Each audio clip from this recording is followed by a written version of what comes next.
give up their seat in exchange for a voucher to fly on Alaska Airlines, anywhere Alaska Airlines flies.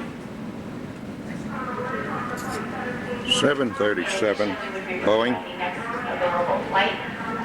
Flight time about 7 hours from Chicago to Anchorage.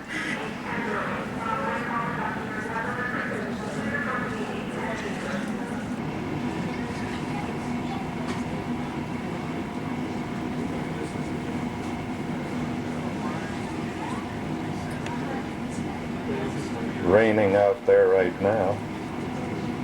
Who knows what it's doing in Anchorage? I'm afraid to guess.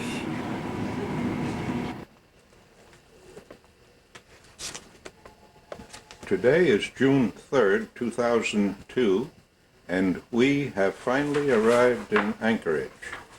This is Alaska's largest city. It is located on Cook Inlet, which we are taking a video of right now, and Cook Inlet has the second highest tidal range in the country. And thanks to long daylight hours, the nearby Matanuska Valley raises giant vegetables such as cabbages the size of basketballs. I ought to tell the New York Knicks about that one. The population of Anchorage is about 261,500 people. And this evening we will be staying at the Copper Whale Inn, which is where we are right now. Tomorrow morning we will board a train to Talkeetna. Here we will stay overnight at the Susitna River Lodge. Now, the word Talkeetna is an Indian word meaning river of plenty. It is located 113 miles north of Anchorage. This area is the point of assembly for trips up to the base camp of Mount McKinley. Here the Talkeetna and Chulitna rivers join the Susitna River. And as an added note here, the mileage from Chicago to Anchorage is 2,847 miles, not counting the mileage from Chicago to New York. And I can assure you, it's a long day. And there you can see a big jet aircraft flying over Cook Inlet.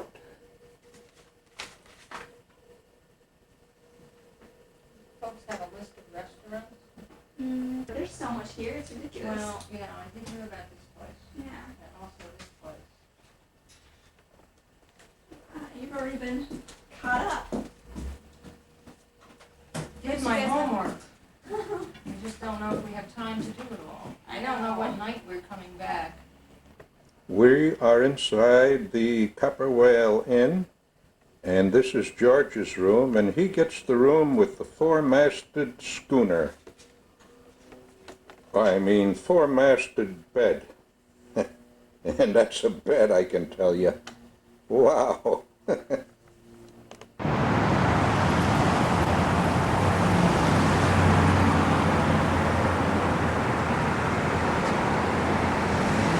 Here's where we're staying tonight, Copper Whale Inn, right in the heart of downtown. And here comes a happy tourist right now.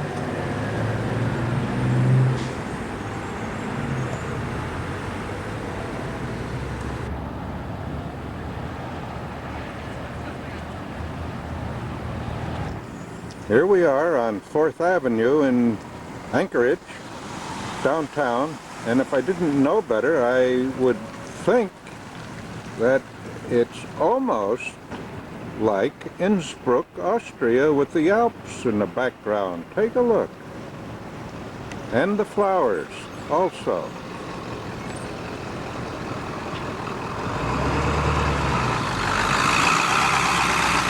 And the diesel cars.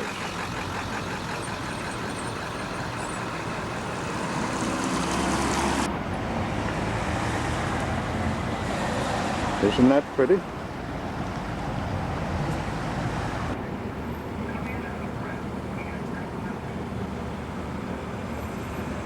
I don't see him naked.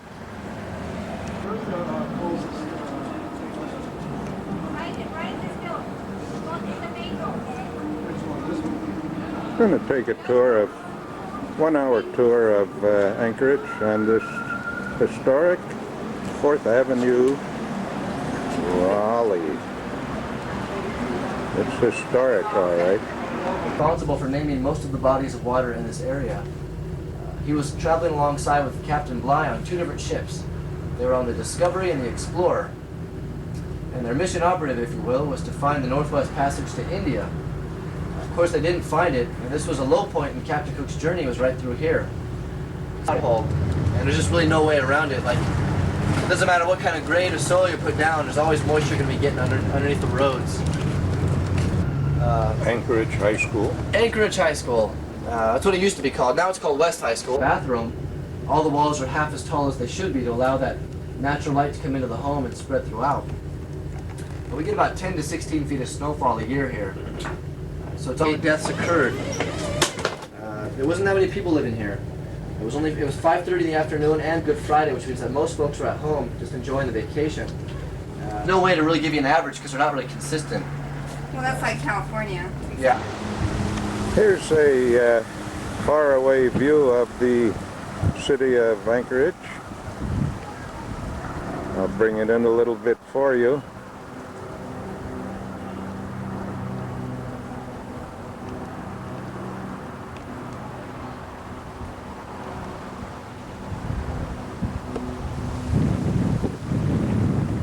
Out, and it will eventually come back to the shore. Mud flats.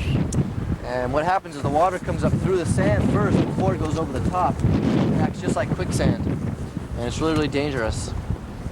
I know as kids we like to test our limits and go out as far as we could before it just got to be too much. And I lost more pairs of shoes than I care to recount at this point.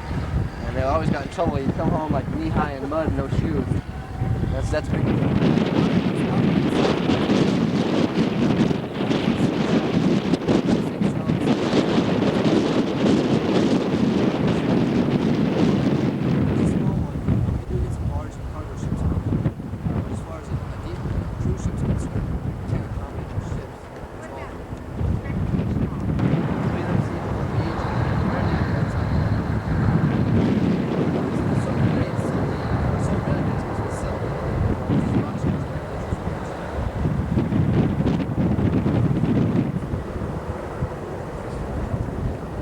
One in 25 Alaskans owns their own airplane, small aircraft. Now look at these big spongy tires on these airplanes here. Those spongy tires let the plane land in tundra and places without runways. As you can imagine, most of the interior communities are only accessible by airplane. So that's how they get their supplies, is by these airplanes over here. Those float planes are they're everywhere. You know, what do you think of Alaska? You think of Eskimos. And it's like, I never heard anybody say anything yet about Eskimos. Okay, I'm going to follow you up those stairs, Alice. Get a shot of the staircase while I'm here, too.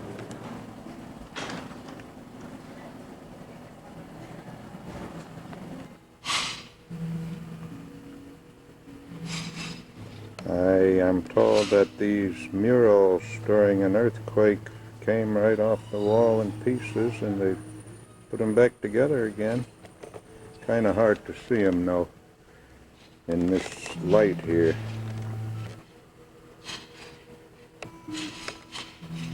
And up there is a reproduction of the Big Dipper on the ceiling with the blinking lights. We are inside the 4th Avenue Theater, a very old landmark here in Anchorage. And the tour guide that we just took of the city here, the tour guide told us to come and be sure to see the interior of this place. So here we are. Well, today is June 4th, and we are going to take a trip on the Talkeetna River today. It's about a 2.5-hour trip, and we will have some guides accompanying us for the narration and safety and well-being of our trip. They're going to give us lots of information, and on the way down to Cook Inlet, we passed this elderberry park. We just took a little hike down from the B&B we're staying at, not very far, about 1/8 of a mile, and right here is what I mentioned earlier. Yesterday is Cook Inlet, and you can see the mud flats out here. And I'm told that when the tide comes in, the water does not come over these flats, but it kind of oozes up from the bottom of these flats, and you don't want to get caught standing out there because it becomes quicksand, and you can't get out, you can't pull your feet out of the muck. So don't be too brave and venture out there if you want to get back to shore.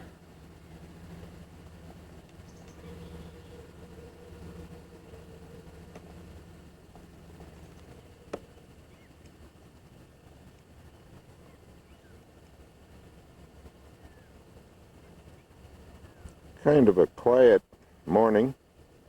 Not much activity yet. Of course, it's early. It's only about 5:30, not even 25 after 5. So that kind of explains why there's not much going on this morning. There's a lone boat out there sitting right on top of the mud flat. I guess that'll float pretty soon. Had some bad news last night. We got a telephone call from George. It appears that his aircraft had some mechanical troubles, and he was supposed to join us this morning, but that's not going to happen.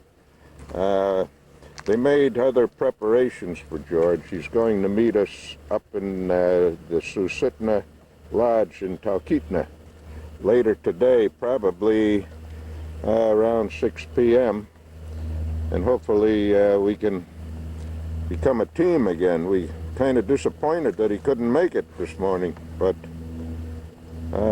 he'll get here. George is quite capable. Well, so far all I can say is we're having a whale of a time here. There's a bird on top of the tree. I don't know what kind of bird it is. Native to Alaska, no doubt. He's way up there. Top of this big spruce, looks like. Yeah.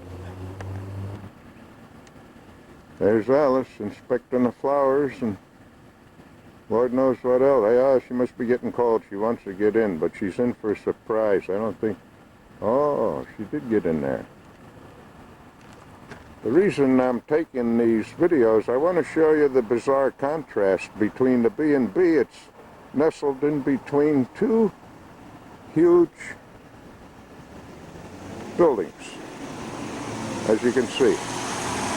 Right side, left side, and the B&B right in the middle there. And across the street behind it's another big building. Quite a strange setup.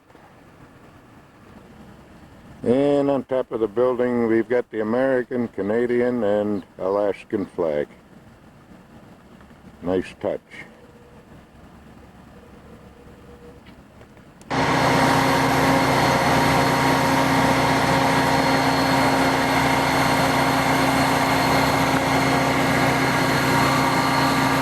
This is the train that's going to take us up to Talkeetna.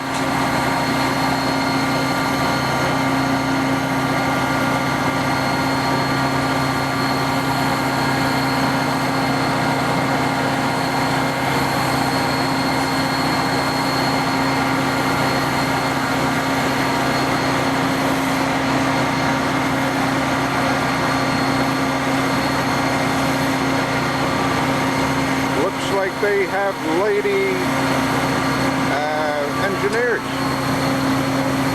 Or female engineers. That's okay. They know the way.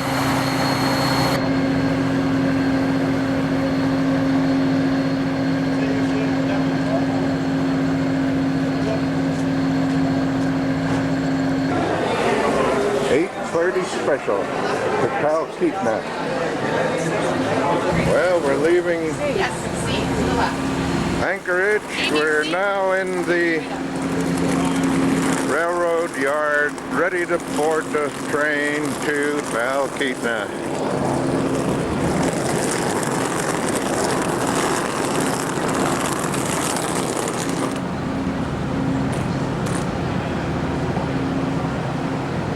Pretty train, and pretty long. Look at it, goes way back there. Holy cow.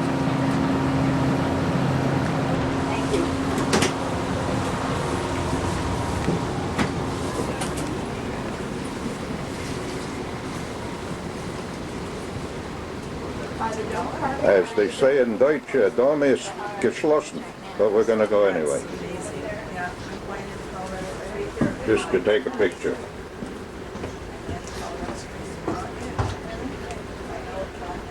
Huh? Once he punches your ticket, you can go up there. Oh, great. All righty, we'll do that.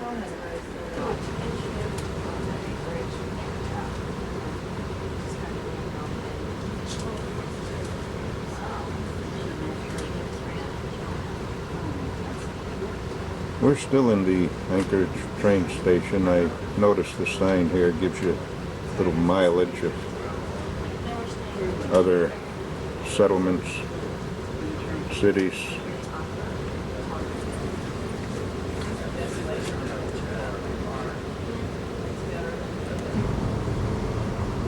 Passing by the air base there. We're up on the top level of the train now. Observation deck. Pretty cool up here.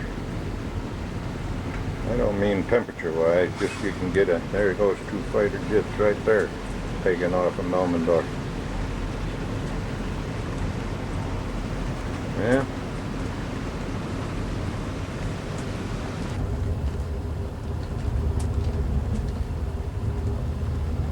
Quite a shot from here.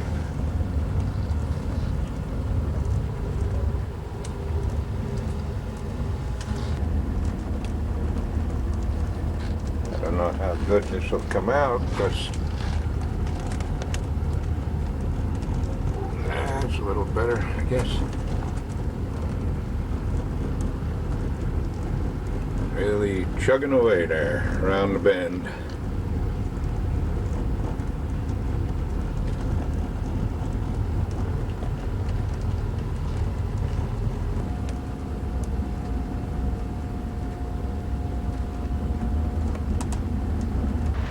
If you notice that there are no houses over the next 10 miles or so, that is because all of this is military land.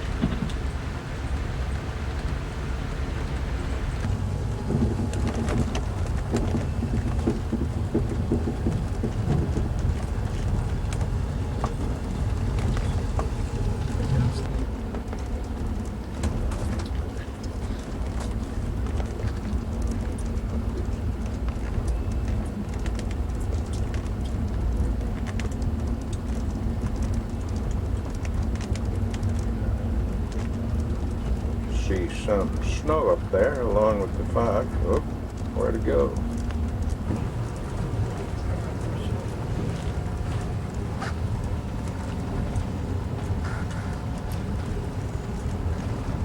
Study sketch.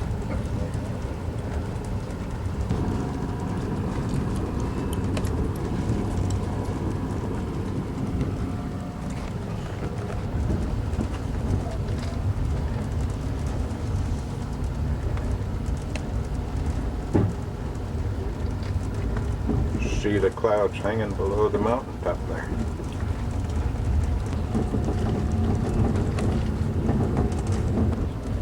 Looks a little like Mount St. Helens when the mountain blew out, knocked all the trees down.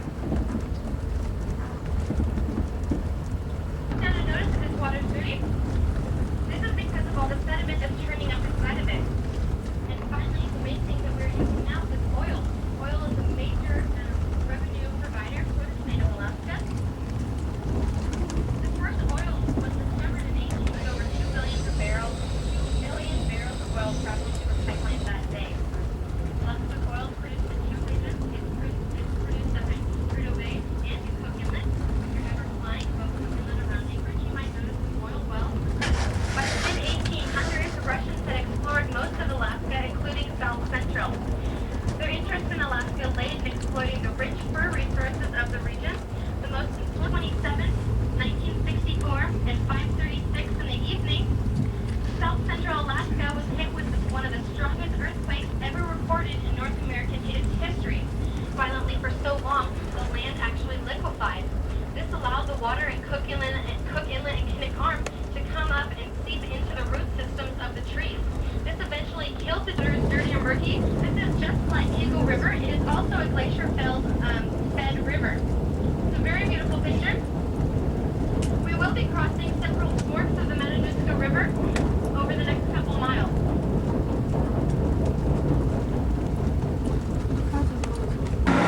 Well, we made it. Here we are at Talkeetna Railroad Station. And we're waiting to get picked up to go to Susitna Lodge.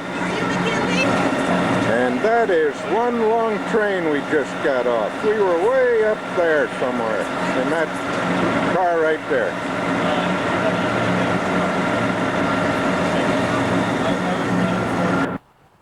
Well, we made it. We landed here. I should say, drove here from the railroad train to the Susitna River Lodge. This is where we're going to stay overnight. And it appears that it's a little bit of a hike down to where the cabins are. So I'm going to start hiking. And there's the main lodge up ahead there. And to our left are the 4 cabins that belong to Susitna Lodge. And we're in this one way back here, number 4. Nice setup right here, right by the river, which I'll show you right in a moment. Well, here's part of it. Not to worry though, it looks dried out, but further down there's plenty of water, as you can see, way over there. All the water you're going to need to float your boat. See what I mean? So we'll be heading somewhere down that way, I would think. We're waiting for the captain to pick us up in his automobile to drive us to the boat. I don't even know where that is. In fact, on this whole trip, I don't know what's going on. Things have gone somewhat awry, but we're doing pretty good. We're doing okay. At least we're here. That's half the battle. Well, there's the craft we're going to take down river. See a few things in the area. We have a very competent skipper with us.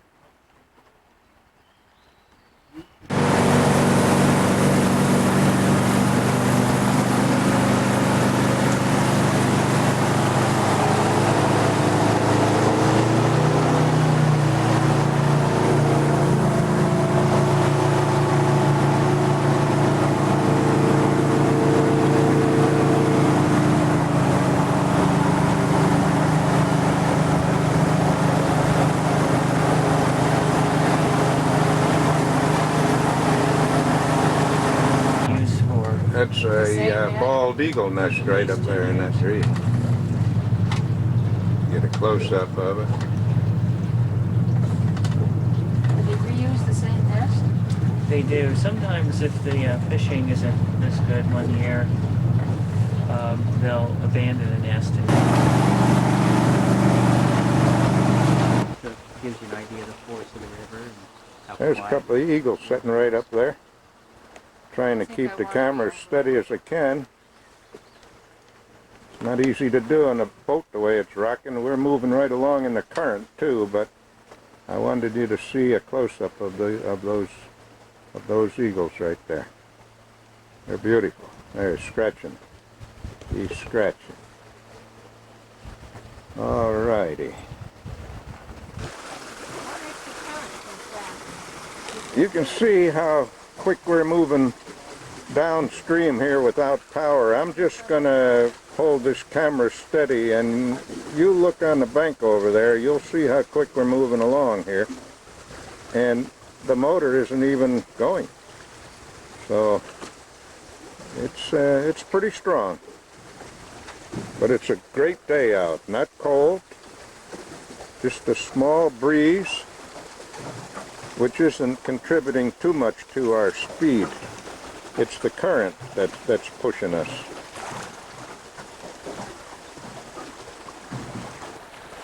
Is there a special time of day that they come out?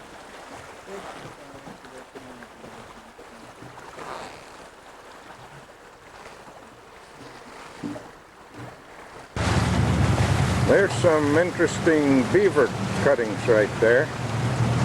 See the tips of the logs chewed and chiseled off by the beavers. There's a perfect example of one right there. They're pretty big trees too, I can tell you. That one right there is probably, I'll bet you that's 15, 16 inches across. So they're working here. Here's one right in front of us. Looks like a poplar tree that's gonna fall any time now. They actually shoot through it? Yeah. Fall, and they don't go that far and then hope for the leaf to go or something? Ah, look at that. Beaver. That's a good tree there too. But it ain't gonna live long.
What they'll do is they'll continue to eat this, and finally they'll go out to the end and they'll cut that off and they'll eat the twigs and the bark on the smaller branches. And they actually like the twigs and some of the leaves and new growth the best. So Beaver. entire twig.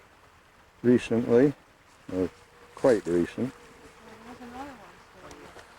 If you're wondering what we're doing on shore, the pilot says, let's go, I'll take you for a walk down the trail and we'll see an eagle's nest. Well, we hope we do. We haven't gotten there yet, but we just stopped here to look at this beaver chips. And that's okay too, because I'm almost out of film. And they eat the bark. The beavers, that's their food. They strip the bark right off the tree. There's the perfect example of it right here. That's what they eat. First they cut it down, then they eat it up. Then they work down to the end, to the leaves.